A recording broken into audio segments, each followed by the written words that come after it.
사무엘하 21장 1절부터 9절까지 말씀을 봉독하겠습니다. 다윗의 시대에 해를 거듭하여 3년 기근이 있으므로 다윗이 여호와 앞에 간구하매 여호와께서 이르시되 이는 사울과 피를 흘린 그의 집으로 말미암음이니 그가 기브온 사람을 죽였음이니라 하시니라. 기브온 사람은 이스라엘 족속이 아니요 그들은 아모리 사람 중에서 남은 자라. 이스라엘 족속들이 전에 그들에게 맹세하였거늘 사울이 이스라엘과 유다 족속을 위하여 열심히 있으므로 그들을 죽이고자 하였더라. 이에 왕이 기브온 사람을 불러 그들에게 물으니라. 다윗이 그들에게 묻되 내가 너희를 위하여 어떻게 하랴? 내가 어떻게 속죄하여야 너희가 여호와의 기업을 위하여 복을 빌리겠느냐 하니 기브온 사람이 그에게 대답하되 사울과 그의 집과 우리 사이의 문제는 은금에 있지 아니하오며 이스라엘 가운데서 사람을 죽이는 문제도 우리에게 있지 아니하니이다 하니라. 왕이 이르되 너희가 말하는 대로 시행하리라. 그들이 왕께 이르되 우리를 학살하였고 또 우리를 멸하여 이스라엘 영토 내에 머물지 못하게 하려고 모해한 사람의 자손 7사람을 우리에게 내주소서. 여호와께서 택하신 사울의 고을 기브아에서 우리가 그들을 여호와 앞에서 목매어 달겠나이다 하니 왕이 이르되 내가 내주리라 하니라. 그러나 다윗과 사울의 아들 요나단 사이에 서로 하나님을 두고 맹세한 것이 있으므로 왕이 사울의 손자 요나단의 아들 무비보셋은 아끼고 왕이 이에 아야의 딸 리스바에게서 난 자 곧 사울의 두 아들 알모니와 무비보셋과 사울의 딸 메랍에게서 난 자 곧 무올라 사람 바르실레의 아들 아드리엘의 5 아들을 붙잡아 그들을 기브온 사람의 손에 넘기니 기브온 사람이 그들을 산 위에서 여호와 앞에 목매어 달매 그들 7사람이 동시에 죽으니 죽은 때는 곡식 베는 첫날 곧 보리를 베기 시작하는 때더라. 다윗은 이스라엘의 왕으로서 하나님의 통치를 구현해야 되는 하나님의 통치의 대리자로 서 있습니다. 오늘 우리가 본 본문에 나오는 대로 이 기브온 사람들의 주장에 대하여 다윗은 하나님의 공의를 구현해야 되는 즉 책임을 맡게 되었습니다. 이스라엘 백성이 출애굽에서 여호수아를 앞세워 가나안 땅에 들어올 때에 하나님께서 그곳 거민들을 다 진멸하도록 명하셨습니다. 그 가나안에 살던 족속들이 다 이스라엘을 두려워했고 그 존폐를 결정하는 전쟁을 치룰 수밖에 없었지만 기브온 사람들은 꾀를 내서 가나안에 살지 않고 그 밖에 멀리서 사는 사람인 척 위장을 하고 사신들을 보내어 이스라엘과 화친합니다. 이스라엘 사람들이 이 사람들이 먼 지방에 사는 줄 알고 공격하지 않고 해하지 않겠다고 약속을 했고 나중에 이제 가나안 원주민인 걸 알게 됐지만 그 약속 때문에 이제 함께 살게 됩니다.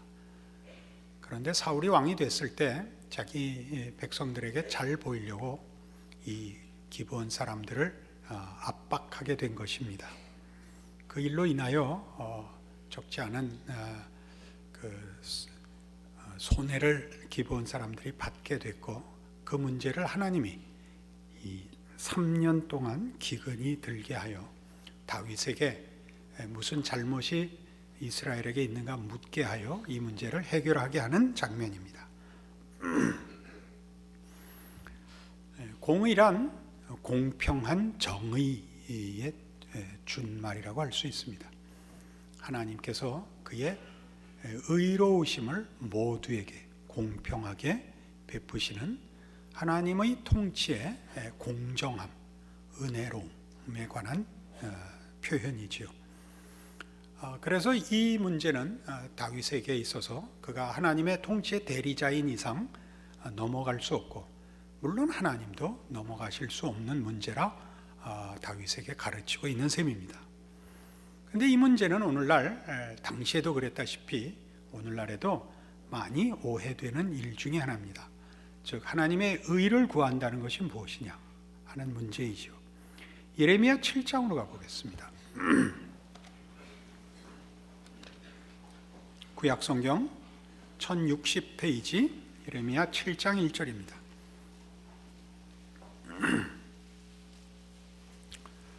여호와께로부터 예레미야에게 말씀이 임하니라. 이르시되 너는 여호와의 집 문에 서서 이 말을 선포하여 이르기를 여호와께 예배하러 이 문으로 들어가는 유다 사람들아, 여호와의 말씀을 들으라. 만군의 여호와 이스라엘의 하나님께서 이와 같이 말씀하시되 너희 길과 행위를 바르게 하라. 그리하면 내가 너희로 이곳에 살게 하리라. 너희는 이것이 여호와의 성전이라 여호와의 성전이라 여호와의 성전이라 하는 거짓말을 믿지 말라. 너희가 만일 길과 행위를 참으로 바르게 하여 이웃들 사이에 정의를 행하며 이방인과 고아와 과부를 압제하지 아니하며 무죄한 자의 피를 이곳에서 흘리지 아니하며 다른 신들 뒤를 따라 화를 자초하지 아니하면 내가 너희를 이곳에 살게 하리니 곧 너희 조상에게 영원 무궁토록 줄 땅이니라. 성전 문 앞에 서서 그리 들어오는 이스라엘 백성들에게 이것이 여호와의 성전이라 여호와의 성전이라 여호와의 성전이라 하는 거짓말을 믿지 말라고 합니다. 이 표현은 좀 이해할 필요가 있죠. 그러니까 이스라엘 백성은 성전을 지어놓고 그것이 자기네들이 해야 할 신앙상의 책임의 모든 것이라고 지금 믿고 있다, 그렇게 지적하는 것입니다. 우리 신약시대식으로 얘기하면 여러분이 성수주의라고 헌금 내면 나 할 일 다 했다라고 오해할 수 있는 것과 매우 비슷합니다. 하나님께서 말씀하시기를 이 성전을 짓는 대단한 열심과 정성을 기울인 것입니다. 그것이 5절에 있는 바와 같이 너희가 만일 길과 행위를 참으로 바르게 하여 이웃들 사이에 정의를 행하지 않는다면 이 모든 것이 다 쓸데없는 것이 되는 것이니라 라고 지적하십니다. 구체적으로 이방인과 고아와 과부를 압제하지 아니하며 무죄한 자의 피를 이것에서 흘리지 아니하며 다른 신들을 쫓지 아니하면, 그러니까 그런 부정적인 그 조건들을 이스라엘이 지금 범하고 있는 셈입니다. 무슨 그 지금 현실 속에서 그러느냐면 여호와를 섬긴다라는 고백과 그 자신감 속에서 실제로 하나님이 싫어하는 걸 하고 있다, 그런 뜻입니다. 그런데 여기서 말하는 길과 행위를 바르게 하고 이웃들 사이에 정의를 행하는 것, 공의를 행하는 것입니다. 이 공의를 행하는 것, 그래서 고아와 과부를 압제하지 않고 무죄한 자의 피를 흘리지 않고 다른 신을 쫓지 않는 것, 이런 것들은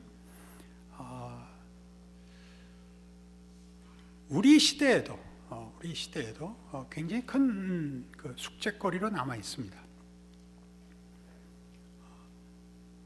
하나님의 공의라는 것은 모든 하나님의 백성이 가지는 신앙 고백 속에 포함된 그의 백성들이 원하고 소원하고 그리고 그것을 실천해야 되는 기독교 신앙에 있어서의 가장 중요한 내용입니다.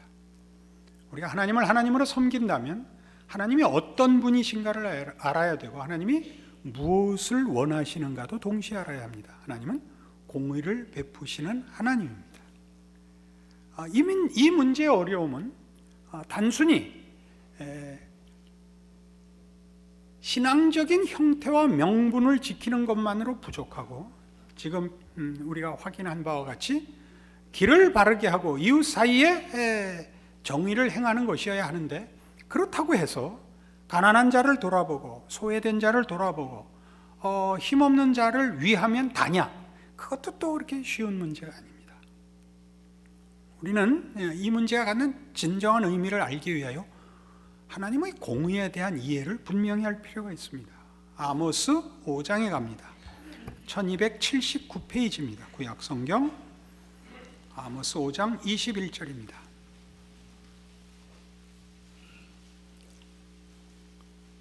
내가 너희 절기들을 미워하여 멸시하며 너희 성회들을 기뻐하지 아니하나니 너희가 내게 번제나 소제를 드릴지라도 내가 받지 아니할 것이요 너희의 살찐 희생의 화목제도 내가 돌아보지 아니하리라. 네 노랫소리를 내 앞에서 그칠지어다 네 비파소리도 내가 듣지 아니하리라. 오직 정의를 물같이 공의를 마르지 않는 강같이 흐르게 할지어다. 그러니까 형태적이고 명분적인 신앙으로 국한되는 것을 하나님이 참을 수 없다라고 말씀하십니다. 우리 신약 시대에서 하는 표현대로 기독교 신앙이란 하나님이 주인이 되셔서 그가 통치하시는 통치의 내용과 방법을 우리가 순종해야 되는 것입니다.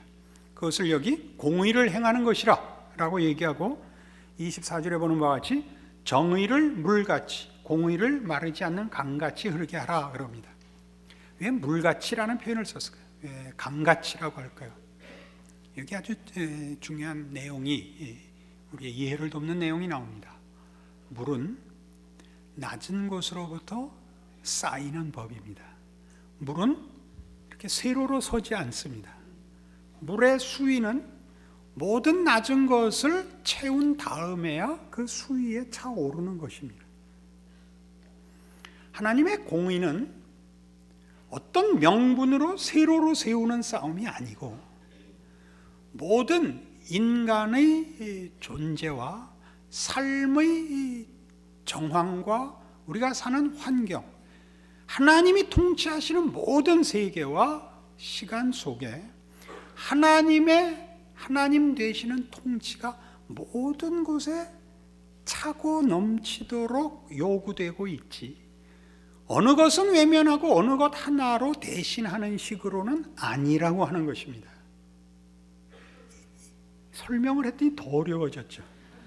그래서 이걸 또 우리가 이해하기 좋게 이해할 수 있는 대로 찾아갑니다. 마태복음 7장, 마태복음 5장.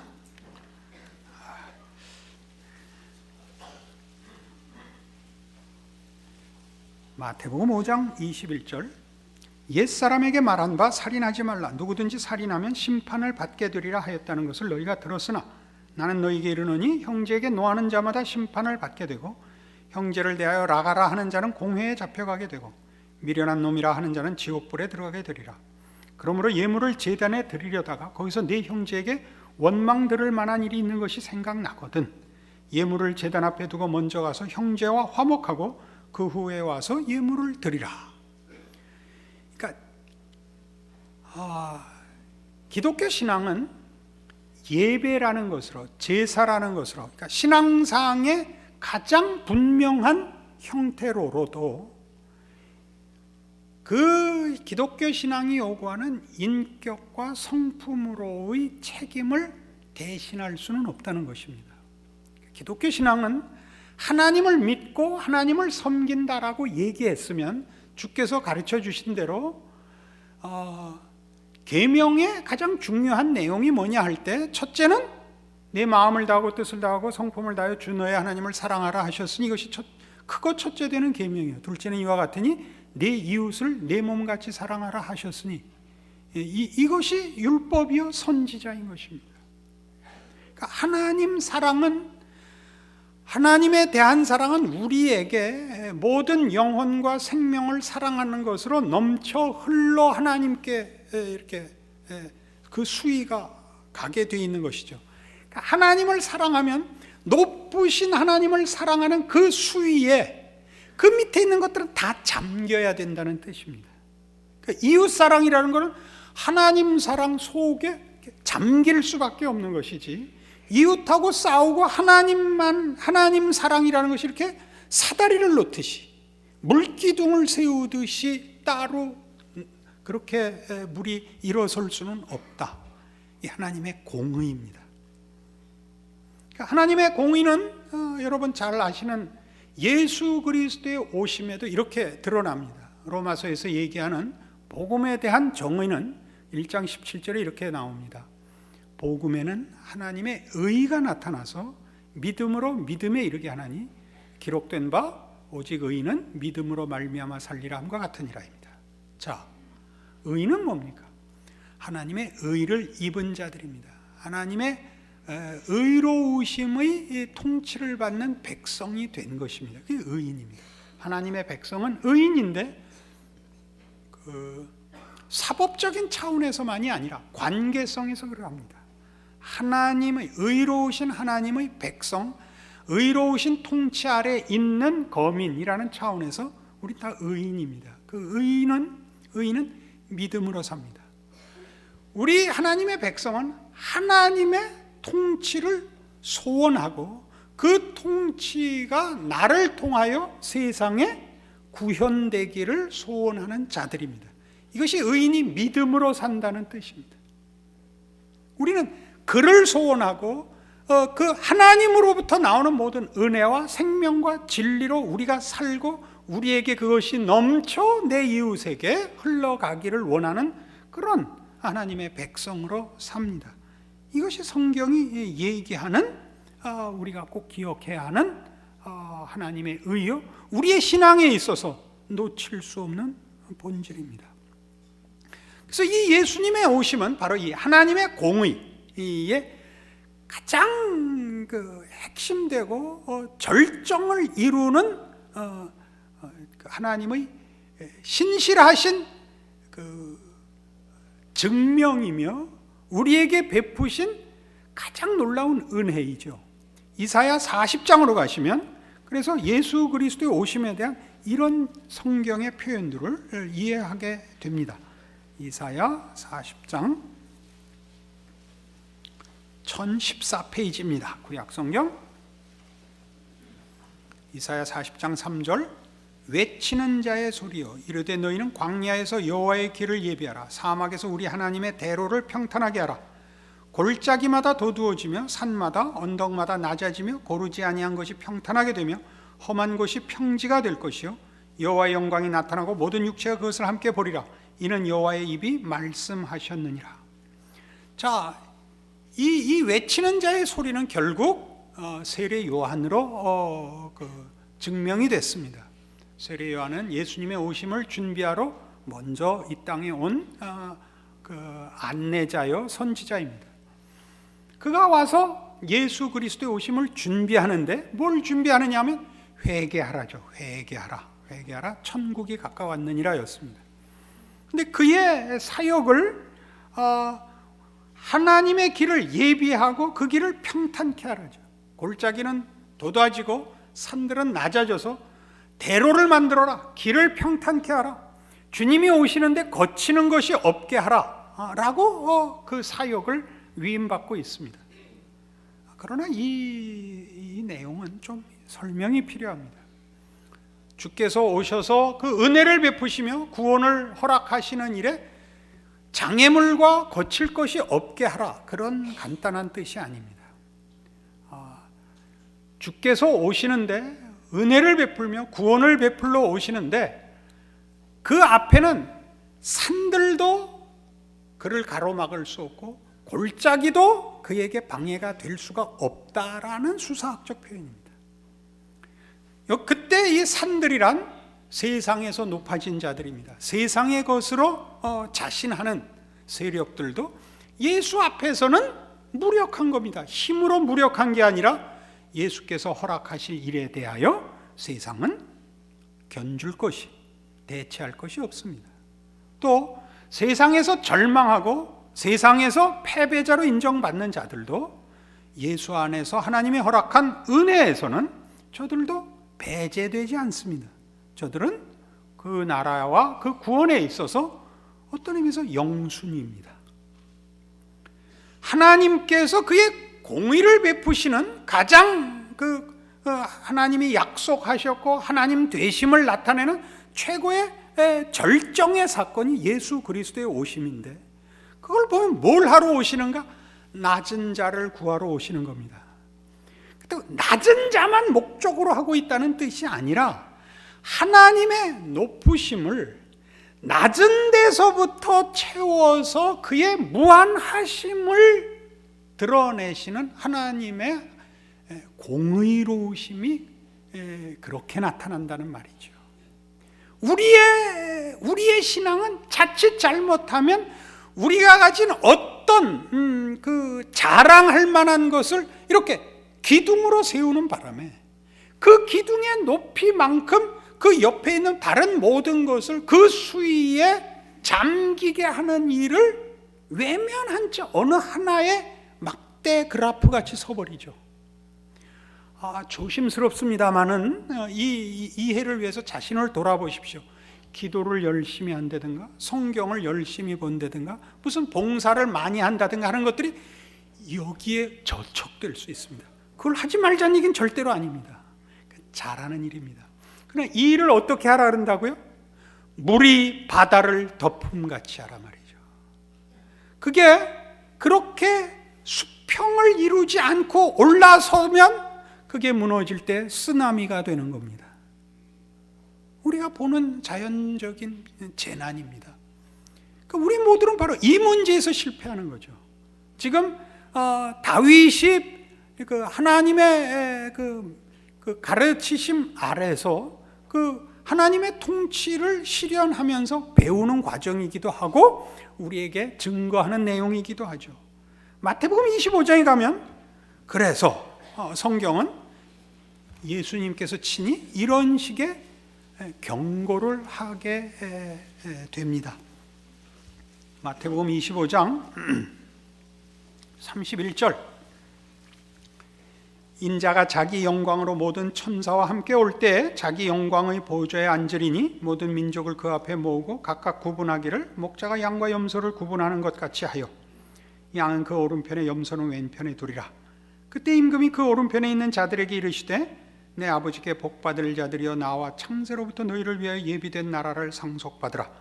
내가 줄일 때 너희가 먹을 것을 주었고 목마를 때 마시게 하였고 나그네 되었을 때 영접하였고 헐벗었을 때 옷을 입혔고 병들었을 때 돌아보았고 옥에 갇혔을 때 와서 보았느니라. 이에 의인들이 대답하여 이르되 주여 우리가 어느 때 주께서 줄이신 것을 보고 음식을 대접하였으며 목마르신 것을 보고 마시게 하였나이까. 어느 때 나그네 되신 것을 보고 영접하였으며 헐벗으신 것을 보고 옷 입혔나이까. 어느 때 병드신 것이나 옥에 갇히신 것을 보고 가서 배웠나이까 하리니 임금이 대답하여 이르시되 내가 진실로 너희에게 이르노니 너희가 여기 내 형제 중에 지극히 작은 자 하나에게 한 것이 곧 내게 한 것이니라 입니다. 자, 여기 지극히 작은 자 하나는 물론 본인이 당한 어려움을 해결할 수 없는 곤란에 빠진 자입니다. 그는 경제적으로 어려운 사람일 수도 있고 사회적으로 어려운 사람일 수도 있고 육체적으로 어려운 사람일 수도 있습니다. 게다가 주변에서 돌아볼 도움을 받을 수 없는 자일 것입니다. 우리는 이런 것에 이런 작은 자의 대표적인 그 이해로 고아나 과부나 하는 식의 그 이해를 합니다. 가난한 자. 그러나 가난한 자를 돌보자라든가 사회 정의를 이루자라는 것들이 다시 막대 그래프가 되어서는 안 된다 그 뜻입니다. 여기서 말하는 이 비유의 아주 핵심은 그겁니다. 우리가 언제 그런 일을 했습니까? 언제 그런 일을 했습니까? 언제 주께서 잡히신 것이나 줄이신 것이나 목마른 것을 보고 도왔습니까? 여기 내 형제 중에 지극히 작은 자 하나에게 한 것인데 이 비유를 가만히 보시면 이 사람들이 일부러 감옥에 찾아가고 일부러 가난한 자를 찾아간 것이 아니라 자기 주변에서 자기네가 경험하는 손이 닿는 범위 내에서 이런 일을 했다는 것을 알 수 있습니다. 신앙이라는 명분이나 정의라는 명분으로 무슨 일을 하는 것보다 우선적으로 옆에 사람에다가 한 일들이란 말입니다. 그러니까 우리 교회 믿음의 공동체에서 보자면 이런 뜻입니다. 우리가 가난한 자를 찾아가자는 것은 교회에서 꼭 해야 될 일 중에 하나입니다. 어려운 사람을 돌보자는 건 교회가 해야 되는 일입니다. 그러나 지금 그 일은 그렇게 가기 전에 우선 여러분 옆 사람부터 보십시오. 한 신앙의 공동체에서 우리는 같은 믿음의 식구들끼리 이거 못합니다. 그의 벗은 것을 입히고 그의 목마른 것을 돌보지 않습니다. 왜요? 우린 신앙이 너무 명분화되어 있습니다. 그러니까 교회 나와서는 아무도 친할 수가 없는 것이 사람 사는 것은 신앙이 좋아도 어렵습니다. 그건 어렵습니다. 신앙으로 다 해결이 되질 않습니다. 궁극적으로 주님 오시는 날까지 그 모든 것은 유보되어 있습니다. 우리는 믿음으로 짐들을 지고 가야 됩니다. 짐이란 다 쉬운 게 없습니다. 그러니까 어느 땐가는 수심에 찬 얼굴을 할 수도 있고 어떤 때 너무 속상하면 교회도 나오기 싫습니다. 제가 잘 아는 사람입니다. 그렇다고 마음 놓고 빠지라는 얘기는 아닙니다. 얼마나 속상하면 아무리 기도해도 답이 안 되니까 한번 버팅길 수 있습니다. 그게 현실입니다. 근데 김 집사 지난주에 왜 안 왔어? 이렇게 이제 묻죠. 벌써 게슈타포가 신분증 좀 봅시다. 그런 거 똑같거든요. 그러니까 알죠. 아, 지난주에 뭐 아팠어. 어디가 아팠는데? 맹장 수술했어. 군대에서 했다며. 아, 그랬나? 왜 솔직한 얘기를 못하죠? 나 너무 속상해서 안 왔다. 이렇게 왜 말 못하죠? 너 믿음 떨어졌구나. 금방 이렇게 나오거든요. 너 그러고 예수 믿는다. 야, 너 일단 집사부터 반납해. 그러니까 못 나와요. 우리 옆에 사람에게 우리의 이 수위가 옆 사람 하나를 그 속에 포용하고 있지 못하다니까요. 하나님께 나아가는 신앙의 수위거든요. 성경을 매일 몇십 장씩 읽고 기도를 몇 시간씩 하는 그 높이가 전혀 물이 바다를 덮음 가치로 되어 있지 않고 유리관에 넣어서 쫙 세웠단 말이에요. 분수같이. 안 되면 모터도 없고 유리관도 없으면 얼리죠. 위에서 뿌려서. 다 고드름같이 돼 있어요. 응? 아닌 것 같이 웃으면 누가 속을까 봐. 그래서 우리는 다 우리의 믿음 현실 속에서 다 고달픕니다. 여기까지 높아야 된다는 건 알고 있지만 그 속에 자신까지도 포함되어 있지 못하는 겁니다. 그래서 가장 중요한 예수님의 이 비유를 기억하셔야 됩니다. 선한 사마리아인 비유. 어떤 사람이 나와서 예수께 묻습니다. 내가 무엇을 해야, 어떤 계명을 지켜야 됩니까? 너 하나님 사랑하고 내 이웃 사랑해라. 이 사람이 물었죠. 내 이웃이 어디까지입니까? 누가 내 이웃입니까? 그 한계를 가르쳐주면 자기가 다 하겠다는 거죠. 그러자 예수님이 선한 사마리아인 비유를 베푸는 겁니다. 그 비유의 핵심이 뭐죠? 강도 만난 사람이 볼 때 누가 이웃이었겠느냐?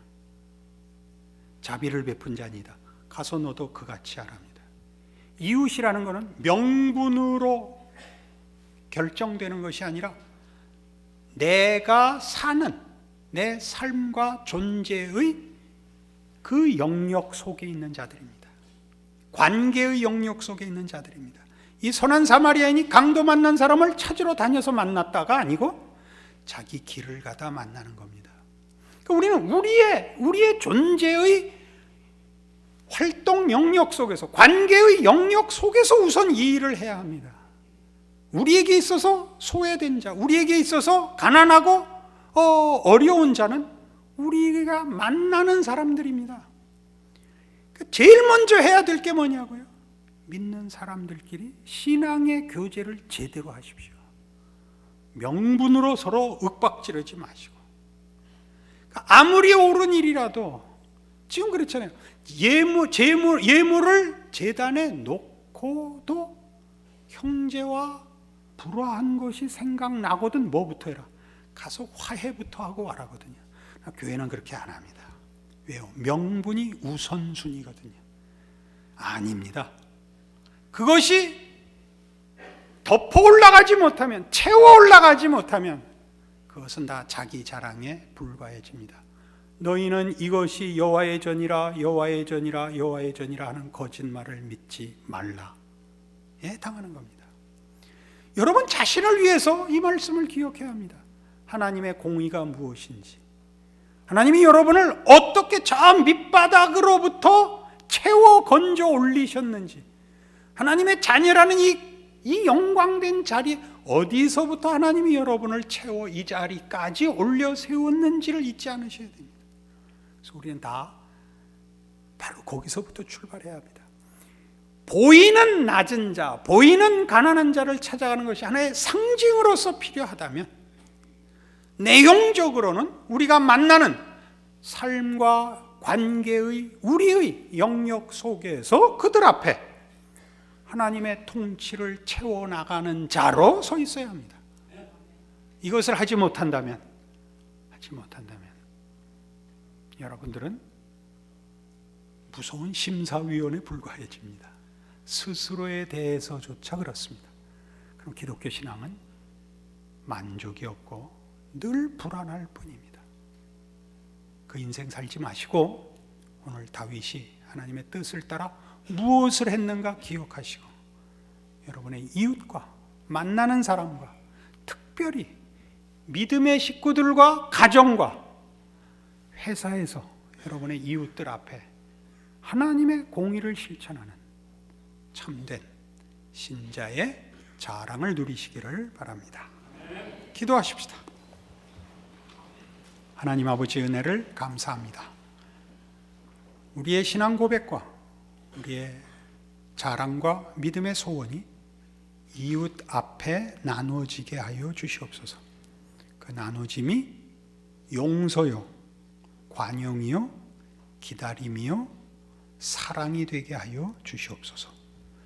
지금은 우리 주 예수 그리스도의 은혜와 하나님 아버지의 극진하신 사랑과 성령님의 교통하심이 하늘 하나님을 아버지라 불러 우리의 삶과 인생과 이웃들 앞에 하나님의 공의를 나누리라 약속하고 돌아가는 심령들 위해 영원토록 함께 있을지어다.